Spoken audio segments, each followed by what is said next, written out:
The 14 girls who were never found thread and dust in the north wind there are towns in England that exist now only on paper, places once filled with voices, chimneys, and the low industrial hum of survival. Rothmoor was one of them, located in West Yorkshire near the River Calder.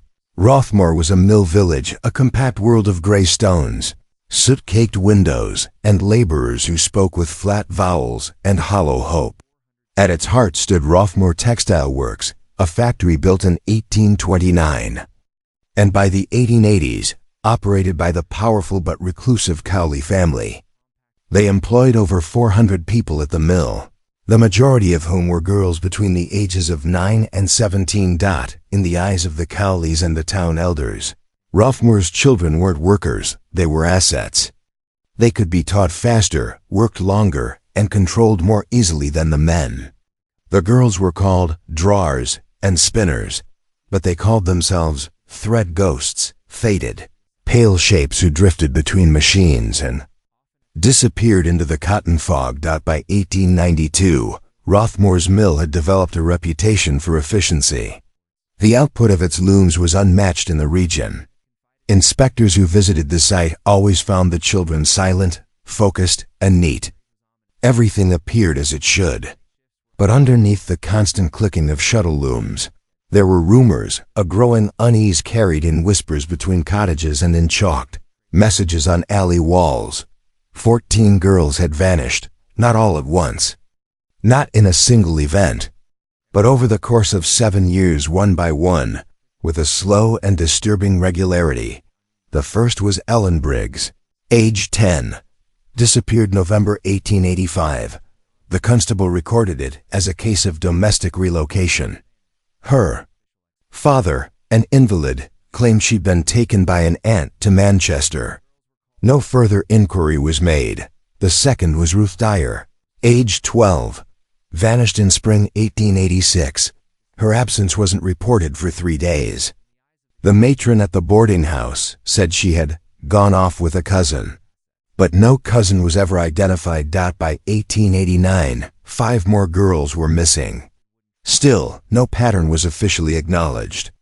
Each case was treated as a domestic matter: runaways, family reassignments, or moral correction placements, often at the request of parish authorities. The Cowleys provided sealed employment records. The constables filed routine reports. Nothing was questioned until Eliza Thorne. She was the 7th girl to go missing, and the first whose family refused to stay quiet. Her brother, a mill mechanic, demanded an investigation. He claimed Eliza had confided in him days earlier, saying she'd been threatened with night duty by one of the supervisors. The phrase was ominous but unclear. Night shifts were uncommon for girls that young. There were no records of her being scheduled. Within 2 weeks of her disappearance, her brother was dismissed from the mill. He left Rothmoor shortly afterward, and no trace of him appears in local records again. The pattern continued. By 1892, the number of missing girls had reached 14. All were employed at Rothmoor Mill. All were poor. Most lived in the on-site boarding houses owned by the Cowley family. All vanished without official explanation. No bodies were found, no sightings, no graves, but something did surface. In the spring of 1893, the river flooded. High rains pushed debris from the mill downstream, and near the foot of the weir, a rusted wooden trunk was discovered by a fisherman. Inside, 3 work smocks, each embroidered with initials, E.T., R.B., and Stu, and a small rosary made of milky glass beads. No investigation followed. The trunk was turned over to the parish council, who quietly returned it to the Cowley estate. The matter was reviewed and closed within 2 weeks, but by then, word had spread. Whispers of what happened in Mill's West Wing, an area reportedly closed for repairs for several years, began to circulate. Some claimed to hear cries from that part of the building. Others said there was a furnace in the basement that never cooled, even in spring.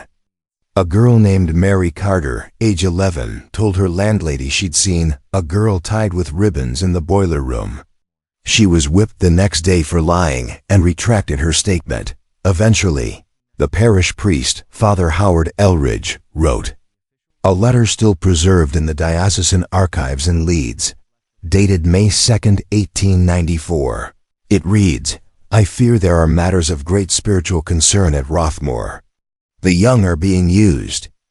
I dare not write more plainly, but I pray the Lord takes note, for the men of this world refuse to see." Shortly after that letter, Father Elridge was reassigned. And by 1895, Rothmoor Mill was closed, the official reason, declining profitability. The Cowleys left for London and later dissolved their holdings in northern England. The village emptied out over the next decade. By 1910, only 5 families remained. Today, Rothmoor is nothing more than a few mossy stones and a half-collapsed mill tower, its bricks covered in ivy and damp. But sometimes, local hikers say they hear the echo of looms in the wind clicking, rhythmic, almost like breathing. And sometimes, when the river is low, people say you can see the outline of a doorway below the weir. A door that led nowhere. Or perhaps somewhere no one wants to go. But the question remains, where did the 14 girls go? And why did no one ever look for them after the Cowleys left? The door beneath the weir. When Rothmoor Mill officially closed in 1895, the announcement came not with scandal, but with silence. The Cowley family, who had owned the mill for over 60 years, cited unsustainable production costs in their final report to the Chamber of Commerce. The statement was published in the Leeds Mercury, without mention of the girls, the disappearances, or the growing suspicion among the dwindling population of Rothmoor itself. By that time, only the most impoverished residents remained, mainly older men, widows, and former mill workers too broken to start again. Without the mill's payroll, the town's lifeblood dried up. The shops shuttered, the school closed. The boarding houses were abandoned, but one person stayed behind, Miss Eleanor Brandt, a retired schoolteacher who had lived in Rothmoor for over 40 years. She had known nearly all the missing girls, some as students, others as neighbors or Sunday pupils. After the final closure, she began writing down what she remembered. Her notes, now kept in a local archive in Wakefield, were never formally published. They are written in faded ink in a fragile copperplate hand, and they begin with a sentence that chills the reader even now. They were not taken all at once. They were selected. Miss Brandt kept a quiet, personal record of Rothmoor's, unraveling, naming the girls, mapping the dates, and attempting to trace the families left behind. She discovered something odd. Nearly all of the girls had been moved into one specific boarding house, number 3 Lower Field, within the year prior to their disappearance. That house, she notes, was directly adjacent to a disused tunnel entrance that once connected the mill to its older storage cellars. This tunnel had supposedly been sealed in the 1870s after a partial collapse, but Miss Brandt suspected otherwise. According to her, the tunnel had been reopened, quietly, sometime around 1884. In a letter dated 1897, sent to a friend in Halifax, she writes, "I saw them carry crates in at night more than once. No one spoke of it, and when I asked the foreman, he told me the girls were moved to brighter futures, but the mothers never heard from them again." The phrase "moved to brighter futures" appeared again in a curious place, a pamphlet printed in 1891 by the Cowley Family Trust, advertising opportunities for domestic placement and moral reform abroad. The program promised to send wayward or directionless girls to Christian households in Canada, Australia, and South Africa. No clear list of participants has ever been found. This raised a question historians still debate. Were the 14 missing girls victims of abuse, or part of a darker transnational trafficking effort that used the Cowley Mill as a sourcing point? The truth, unfortunately, remains buried. There were no official ledgers. The Cowley estate was dissolved in 1899, and yet, one more piece of evidence emerged decades later, nearly by accident. In 1965, a group of teenagers exploring the Rothmoor ruins discovered a collapsed hatch under the Weir Bridge. Crawling through, they reached a low-ceilinged tunnel that extended back beneath the old boarding houses. Inside, they found two items, a rusted lantern and a child's boot, still laced. No further investigation occurred. By then, Rothmoor had been reclassified as an abandoned parish zone, and no law enforcement body took jurisdiction over what was assumed to be a historical curiosity. But in 1972, an independent historian named Gwen Heath made Rothmoor her personal project. Over the course of 6 years, she conducted interviews with surviving former residents, archived local church and school records, and even paid to excavate part of the tunnel system. Though she was stopped due to safety concerns, what she found was deeply unsettling. Employment cards for 6 of the missing girls, each marked transferred, private file. 2 letters from an unnamed Cowley clerk referencing a night sorting detail and silent transports. And in one of the decaying boarding houses, etched into the inside of a wardrobe, E.T. R.B. S.D. Mount L.K. Help us. The initials matched 6 of the missing girls. The scratching, according to Heath's analysis, dated to the late 1880s. Despite this, no charges were ever brought. The Cowley descendants denied any knowledge of the mill's inner workings, and, with no living witnesses and no bodies, the story faded again. Heath published her findings in a modest pamphlet titled Thread Ghosts, The Disappearances at Rothmoor Mill, but without academic backing or legal evidence. It was treated as historical speculation. Still, one detail lingers. In her final interview before her death in 1991, Gwen Heath said, "I believe they were taken underground. I believe some were sold. And I believe some died right here in Rothmoor. But more than anything, I believe they were forgotten on purpose." And perhaps that is the most terrifying part of the story. Not just that 14 girls vanished, but that no one came looking. Still, one question refuses to disappear, one that Miss Bratt herself asked in her final journal entry, written in the winter of 1903. Why the girls? Why only them? And what, after all this time, might still lie beneath the stones? What was buried and what wasn't? By the early 2000s, Rothmoor had become a ghost village in the truest sense. The forest had reclaimed the roads, ivy had devoured the stone cottages, and the river, once engineered to drive the mill's enormous water wheel, now ran sluggish and brown through reeds and collapsed brickwork. And yet, something about Rothmoor continued to draw people in, amateur historians, ghost hunters, documentarians. Each arrived with questions that had lingered for over a century. What happened to the 14 girls? Why did no one stop it? Where are their bodies? In 2008, a quiet initiative funded by a regional historical society began surveying the site again.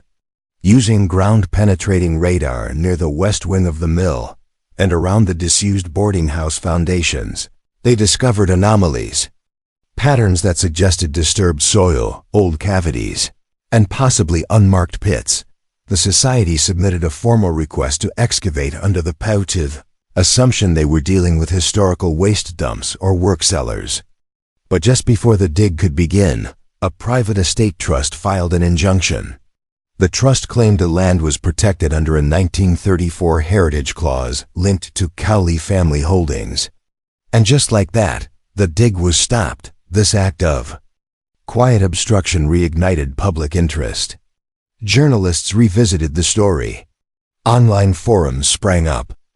A small podcast episode on Rothmoor titled The Thread Ghosts unexpectedly went viral in 2016, drawing attention to Gwen Heath's long-forgotten work. Suddenly, the world remembered. More families came forward too, descendants of women who had once worked at Rothmoor Mill.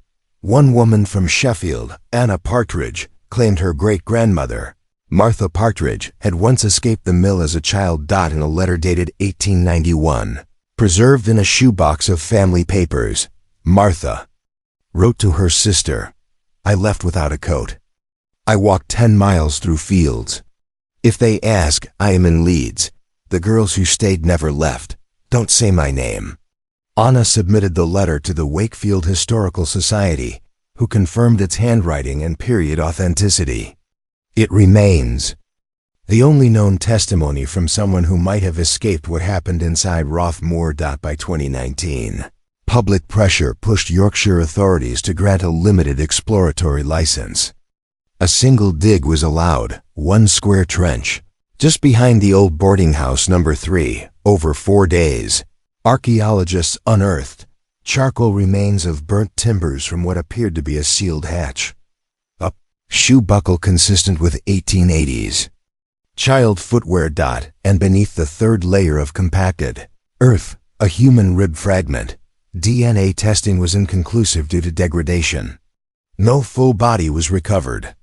But the site was declared a location of historical human remains and resealed due to safety concerns.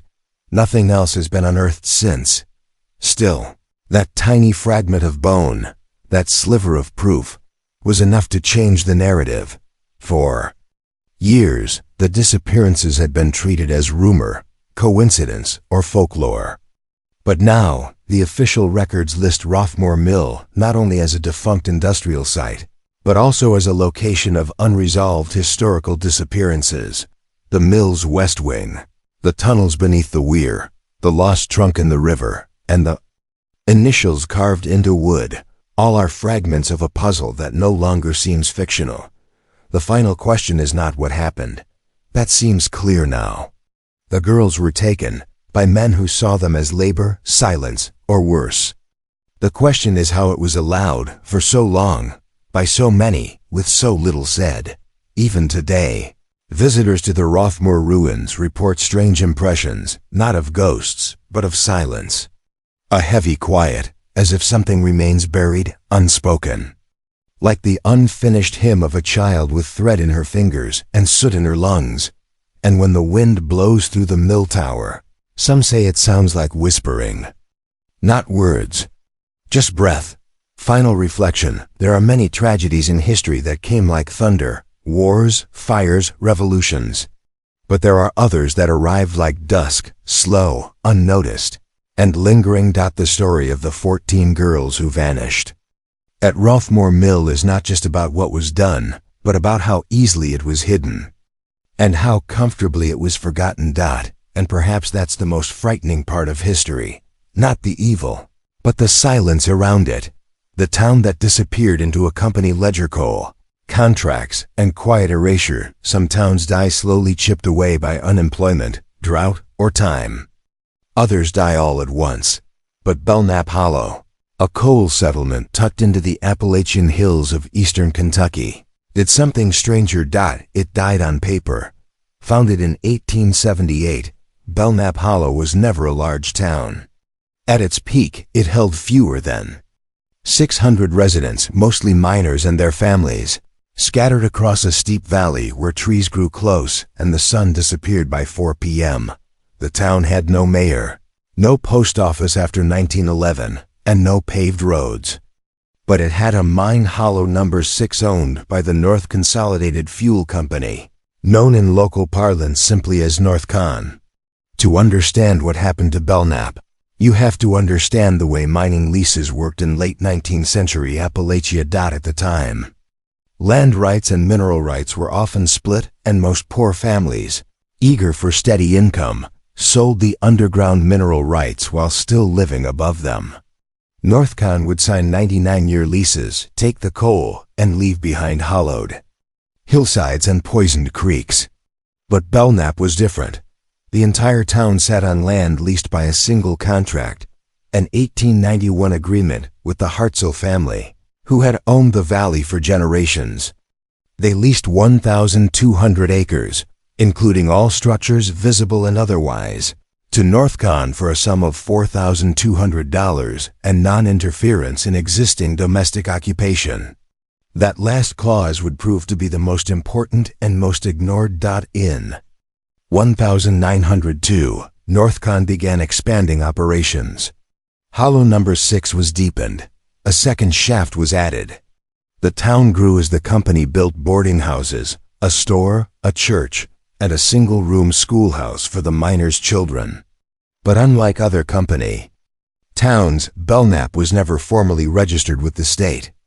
It existed only in company ledgers and internal maps, no incorporation papers, no municipal charter. By 1910, over 80% of the town's residents were employees of Northcon. They paid rent to the company, bought goods at inflated prices from the company store, and were paid in scrip, not U.S. currency. Practice legal in Kentucky until the 1950s.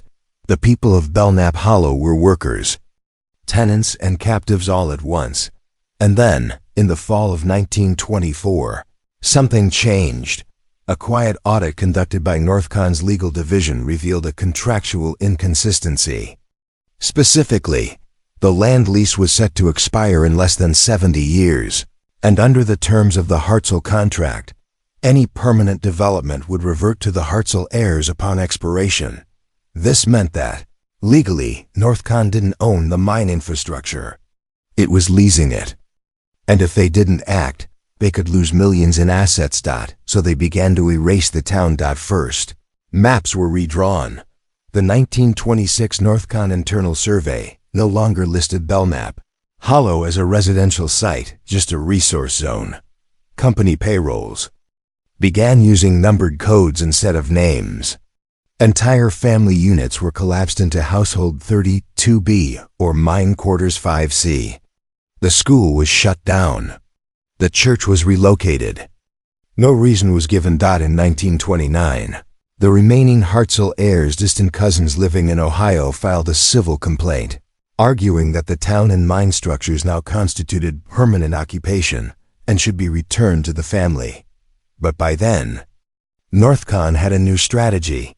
Deny the town existed at all. They submitted photographs of undeveloped land, forged survey records, and financial statements omitting any reference to housing or civilian infrastructure.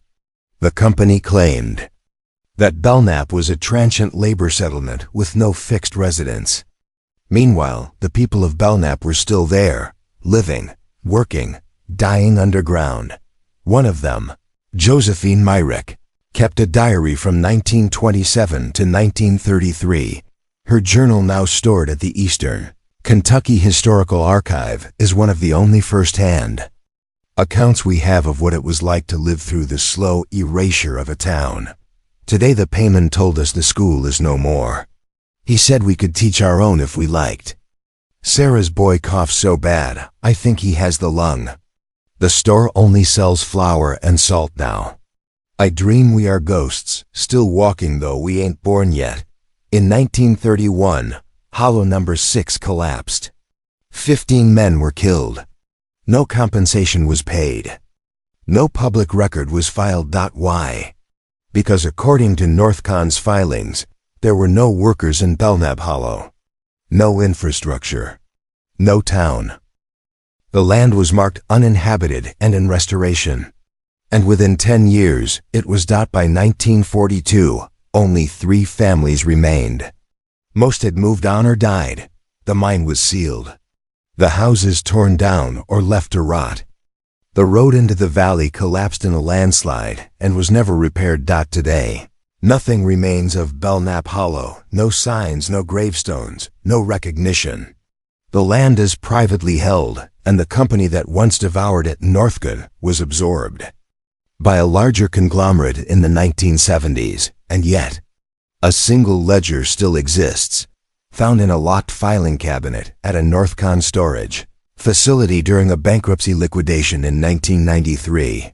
The ledger contains a list of names, 472 in total.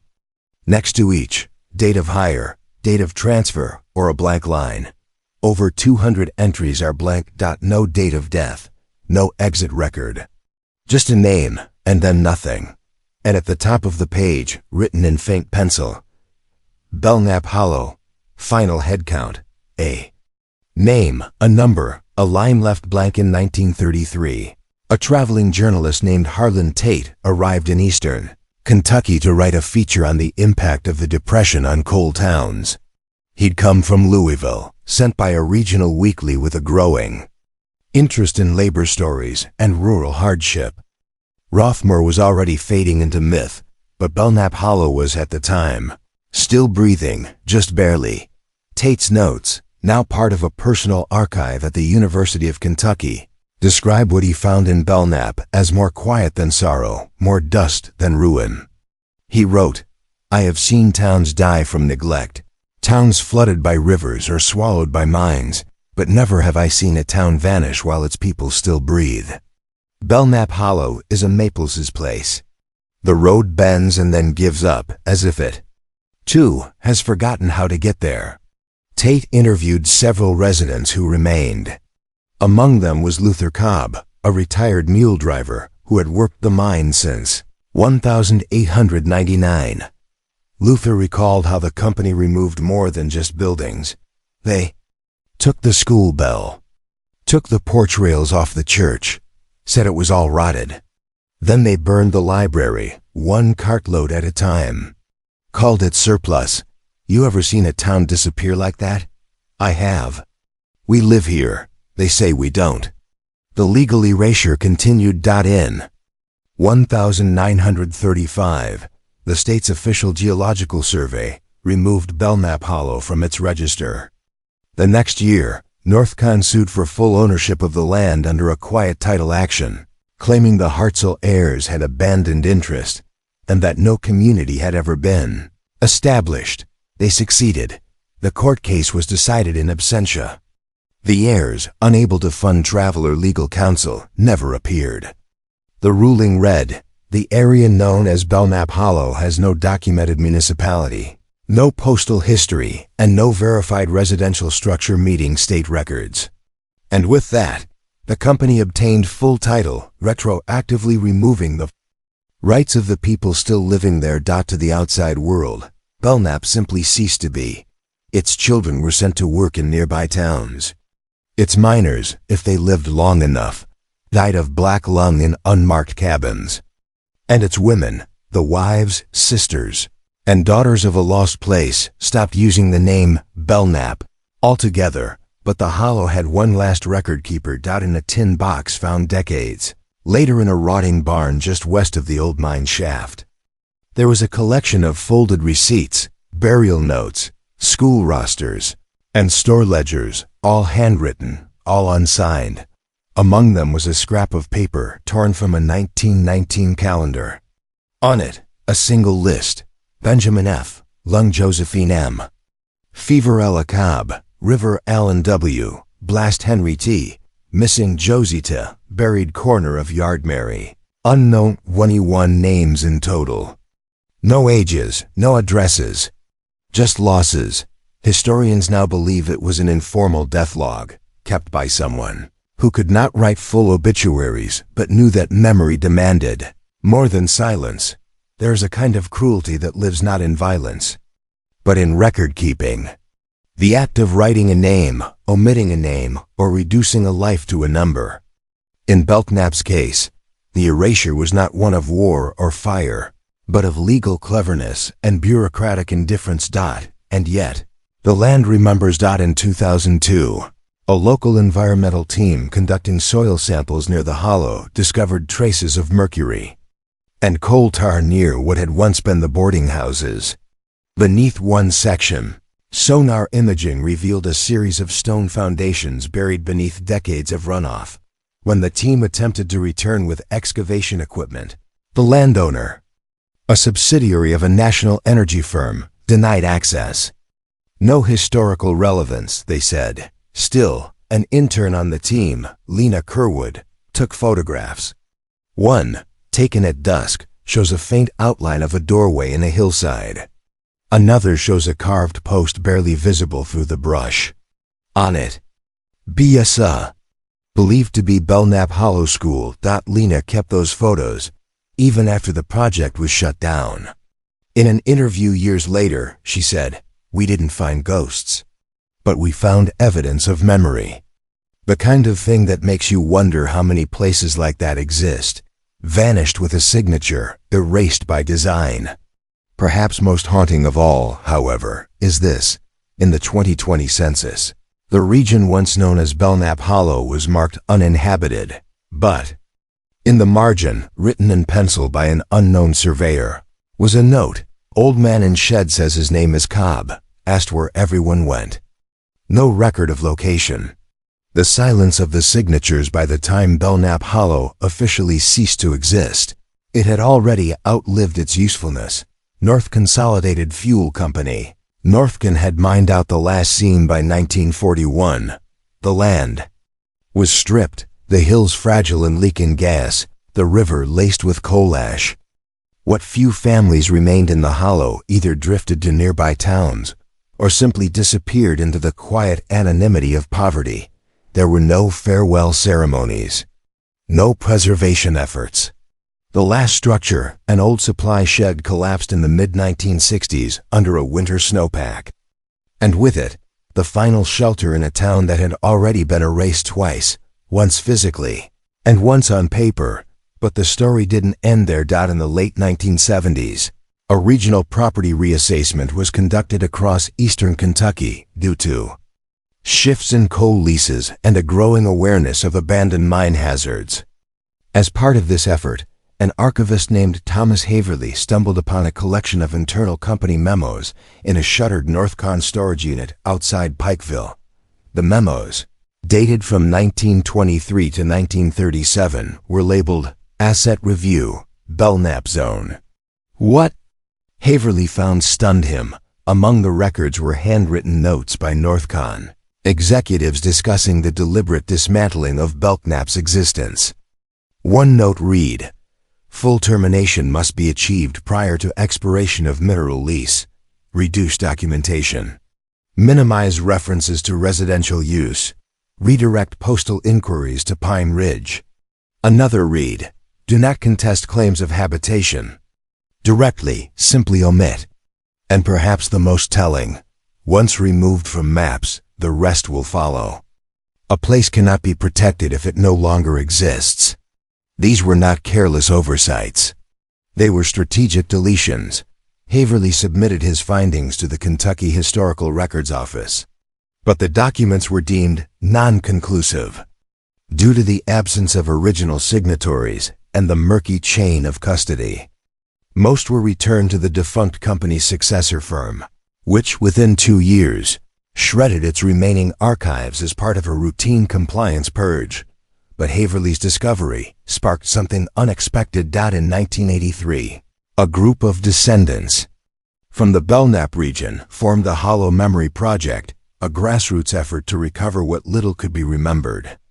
Over the years, they gathered 6 surviving photographs of Belknap families, blurred, underexposed but unmistakably real. 3 ledgers from the company store, listing purchases in scrip, flour, lamp oil, shoes, medicine. 2 letters from former residents preserved in family trunks, each referencing the papers they took and the records they burned. And 1 unmarked graveyard, hidden in the woods behind what was once the school. In 1997, the Hollow Memory Project petitioned the state for a historic marker to be placed on the ridge above the collapsed mine shaft. The request was denied. The reason? There is no official documentation that Belknap Hollow ever existed as a municipality, settlement, or place of permanent residence. It was, in essence, the final echo of the company's erasure, parroted decades later by bureaucrats who had never walked the hollow or spoken to its ghosts. Still, the descendants placed a wooden cross at the ridge. They carved into it just 3 words, "We remember Belknap." Today, the land where the town once stood is owned by an energy holding firm. It's been leased, surveyed, and optioned multiple times for development that never came. Nature has reclaimed most of it. Trees cover the foundations. The roads are mossy veins. And the river, though sicker now, still runs. Sometimes hikers report finding metal scrip coins among the roots. Sometimes rusted shovel heads. Once, a child's shoe. And every now and then, someone finds a name faint in the concrete, under decades of lichen dot, and in a corporate vault somewhere, there remains a page with 472 names, some crossed out, some dated, and over 200 that end in nothing but space. No date of death, no transfer, just the blank where a life used to be. Final reflection: history often honors what is loud: wars, revolutions, disasters. But there are places like Belknap Hollow that died in silence, not by fire, but by ink, by the quiet cruelty of contracts, by the efficiency of forgetting. To disappear from maps is one thing, to disappear from memory is another. The sewing girls of St. Adelaide's Convent, the hands that stitched and starve from the outside.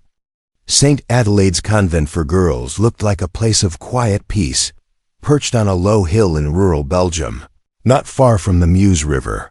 The convent had been built in 1884 by the Sisters of Divine Atonement, a small Catholic order devoted to discipline, modesty, and the redemption of wayward youth. Its limestone walls were cold in winter and nearly hidden by lilacs in spring. A tall iron gate enclosed the grounds, and just beyond it stood a wooden sign: "Work is worship. Idleness is sin." But inside the convent, behind the high windows and locked doors, generations of girls spent their youth hunched over wooden tables, fingers pricked and stained, sewing until their knuckles swelled and their eyesight dimmed. Came from many places: Antwerp, Charleroi, Liege, but they all arrived the same way: poor, unwanted, or inconvenient. Some were orphans, some were illegitimate daughters. Others had simply disobeyed an employer or embarrassed a family. Many were sent by local priests or judges under vague charges of moral failing or lack of discipline. By 1890, St. Adelaide's was home to over 120 girls, aged 9 to 18. Officially, it was a religious vocational institution. In practice, it was an unpaid textile factory. The girls worked 10 to 12 hours per day, 6 days a week.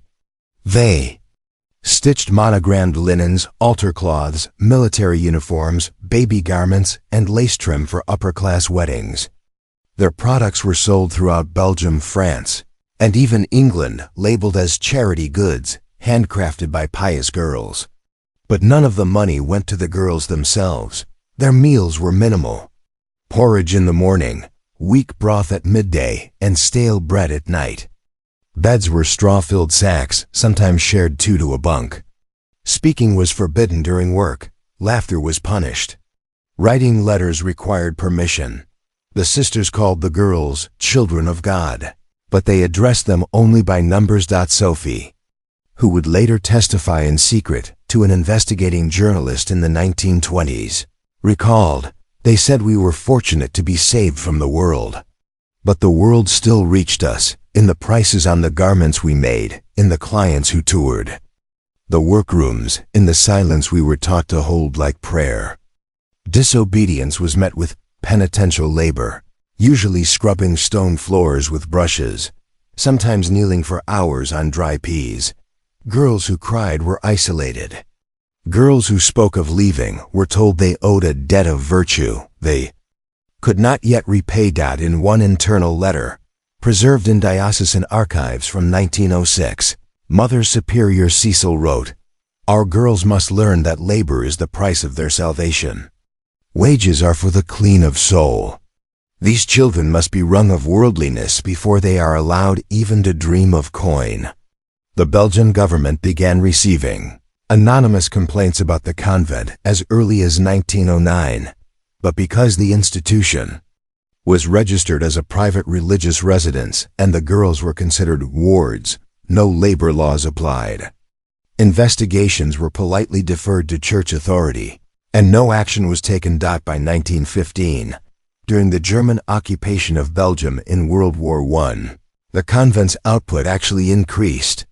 The sisters negotiated directly with occupying forces to produce cloth goods for military hospitals, bandages, smocks, and uniforms using unpaid girl labor, The girls were never told who the items were for. They were simply told, "Sew faster. God sees sloth." By 1920, some of the girls who had been confined for decades were now grown women, still unpaid, still forbidden to leave. A small group began writing letters, smuggled out by a sympathetic delivery boy who brought weekly parcels from town.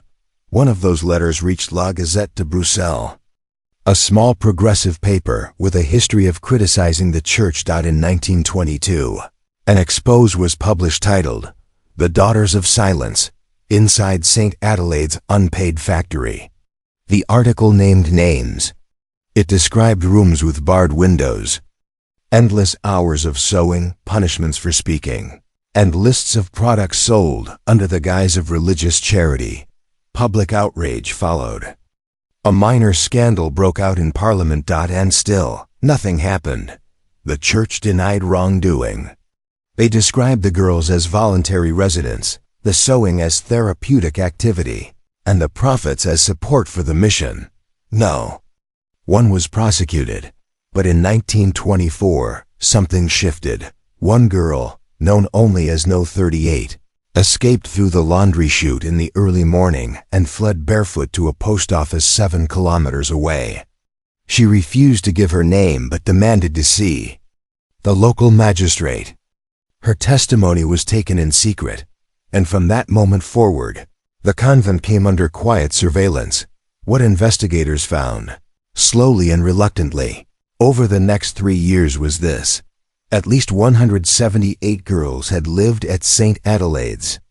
Between 1886 and 1924, none had been paid. 30-4 were still held in the convent in 1925. 7 had died in residence, their burials registered only as spiritual passings. 16 had been at the convent more than 20 years, some since childhood. They were not nuns. They were not orphans anymore.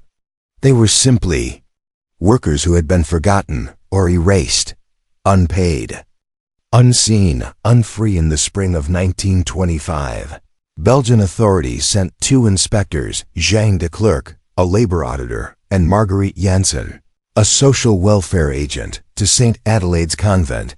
Their mission was deliberately vague: to assess sanitary conditions and confirm proper oversight of minors. But unofficially, both knew what they were being asked to do. The government had received 7 anonymous complaints in 3 years. One letter accused the convent of enslavement under divine excuse. Another claimed the girls were kept until their backs gave out. But it was the escape of No 38, still unnamed, still protected by judicial secrecy, that finally forced a physical inspection. De Klerk and Janssen were met at the gate by Mother Superior Beatrice, a pale, sharp woman in her 60s with a habit starched so stiff it cast a shadow like a helmet. She welcomed them with cool politeness and led them first to the chapel, then to the bakery, and finally to a room she called the recreational sewing area. There were 20 girls inside, silent, bent over fabric, thin. Each wore a plain blue smock. Each had a small number embroidered over the breast pocket. Janssen noted the odd posture of the girls, stiff-backed, heads lowered, speaking only when spoken to. Several bore bruises along the knuckles and wrists. One girl, identified as No. 14, had a red welt along her neck that was described as a starch burn from a collar iron. She denied pain. She denied everything. The supervisor stood behind the girls like statues. When asked about wages, Mother Beatrice explained, "These are children of God. They are not here for coin. They are here for correction, to learn the dignity of work and the discipline of modesty." Janssen asked to see residency records. They were presented, but heavily redacted. Only initials were shown. No birth certificates. No family contacts. When Janssen inquired about age verification, she was told the girls arrived as foundlings and that their earthly details were of little value. De Klerk, more skeptical than his companion, asked to inspect the storerooms. There, they found hundreds of finished garments, many bearing the tags of upscale Parisian boutiques. Invoices were discovered, some handwritten, others typed, indicating shipments of bespoke ecclesiastical embroidery, fine linens, and handmade undergarments, destined for clients across Europe. One invoice showed a single altar cloth sold for 140 francs, a sum greater than a year's wage for a domestic maid. And yet, when the clerk asked for accounts showing distribution of those funds, he was told, all proceeds are applied to the upkeep of the building and the sustenance of the girls. No bank statements were provided. The inspectors were not allowed to speak to the girls unsupervised. Still, Janssen took notes. In her later report, she wrote, "These girls are not students. They are not novices. They are workers, confined without legal consent, engaged in unpaid labor under religious pretense." The report was filed. Quietly. And again, nothing happened. The Belgian state was not eager to challenge the church, particularly one still rebuilding after the trauma of World War I. The Sisters of Divine Atonement had powerful allies in both the civil service and nobility. No charges were brought, but pressure was mounting. Journalists continued to publish. Families of missing girls began to come forward. And a young member of Parliament, Emile Vanders, raised the issue directly during a 1926 committee hearing on labor rights. If a girl spends 20 years inside a religious compound, wakes each day to sew, and is never paid, is that not a factory with a cross on its roof? The church denied it. Again, but internally, the sisters were beginning to fracture. One nun, later identified in sealed testimony as Sister Clements, wrote to a cousin in Namur, "It is not spiritual what we do. We sell lace to rich women and pretend we are saving souls. I believe we are saving no one. I believe we are servants in habits." In 1928, Sister Clements disappeared. The convent said she had taken private retreat. No further explanation was given. Meanwhile, the girls continued to work. Those who aged out were often sent to other institutions run by affiliated religious orders. A few were quietly married, off to distant agricultural families in exchange for donations.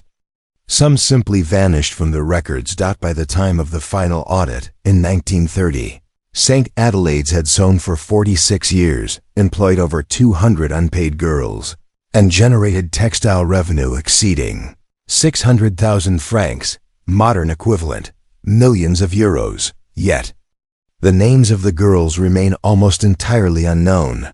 They were referred to in letters, reports, and receipts only as No 1 through No 202. Even today, their real names are uncertain. Most baptismal records were destroyed in a fire in 1941. Others were sealed for spiritual privacy.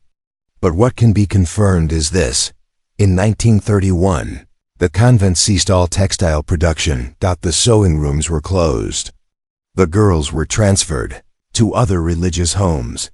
St. Adelaide's became a retreat center for elderly nuns. No public apology was made. No reparations given. The church issued a statement thanking the sisters for their decades of service in the moral development of disadvantaged youth. And the girls?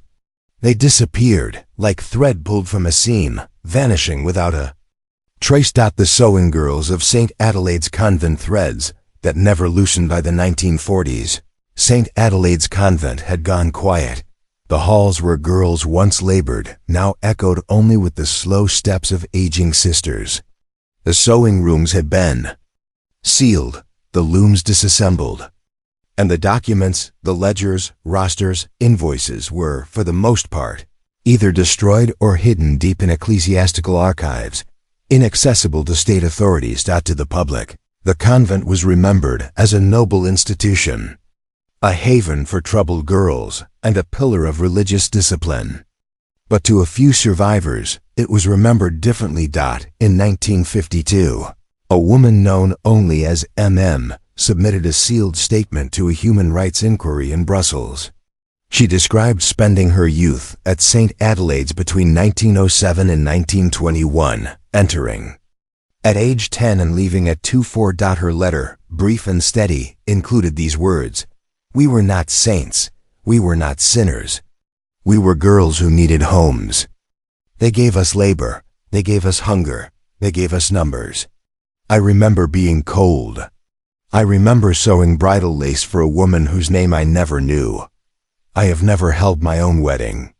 Another testimony, gathered in 1978 by a Belgian radio program exploring religious institutional abuses, came from Estelle R., who had worked the convent's buttonhole machine in 1919. She recalled, "I still dream of that ticking. Like a heartbeat, but mechanical. My fingers know the rhythm even now. We bled into the fabric, not by accident. It was part of the work." Estelle died in 1980. Her story was never aired. The program was shelved indefinitely, following pressure from local church officials. It wasn't until 1995 that a formal inquiry into religious labor institutions of the early 20th century included St. Adelaide's in its investigation. The inquiry examined over 40 institutions across Belgium and found that at least 18 had engaged in what would now be classified as systematic forced labor under religious guardianship. St. Adelaide's was cited, but only briefly. The final report noted, "Evidence incomplete, documentation limited, allegations credible but inconclusive." And so, the convent passed once more into obscurity. The building still stands. In 2007, it was converted into a small wellness retreat for retired clergy. Tourists occasionally visit to admire the lilac trees or the 19th century chapel. A brochure, printed in French, says only, "This tranquil site once served as a place of moral instruction and quiet discipline for wayward youth." There is no mention of the sewing. No mention of the girls. No mention of the 38 years of labor. But on one forgotten wall of the old dormitory, behind a cabinet never moved during renovations, a worker discovered in 2011 a series of initials scratched into the plaster, dozens of them, some orderly, others panicked. One stands out. Aim, aged 11, prays for spring. No official record links the initials to any known name. No photographs of the girls remain. No graves bear their numbers. No list survives of who entered and who never left. But the lace they stitched is still found, sometimes in antique shops across Europe, delicately patterned, with edges too perfect to have been made by free hands in happy places. And the phrase, once spoken by the sisters, still echoes in old invoices and ledgers: "Work is worship. Idleness is sin." But for the girls of St. Adelaide's, the worship was one-sided, and the work was endless. Final reflection: there are chapters in history that were never meant to be read. Lives recorded without names. Labor done without thanks. Children buried beneath silence, their stitches mistaken for virtue. The sewing girls of St. Adelaide's are gone. But their thread remains, tight, painful, and pulled across generations. And perhaps the greatest tragedy isn't what they endured. It's that they were never counted.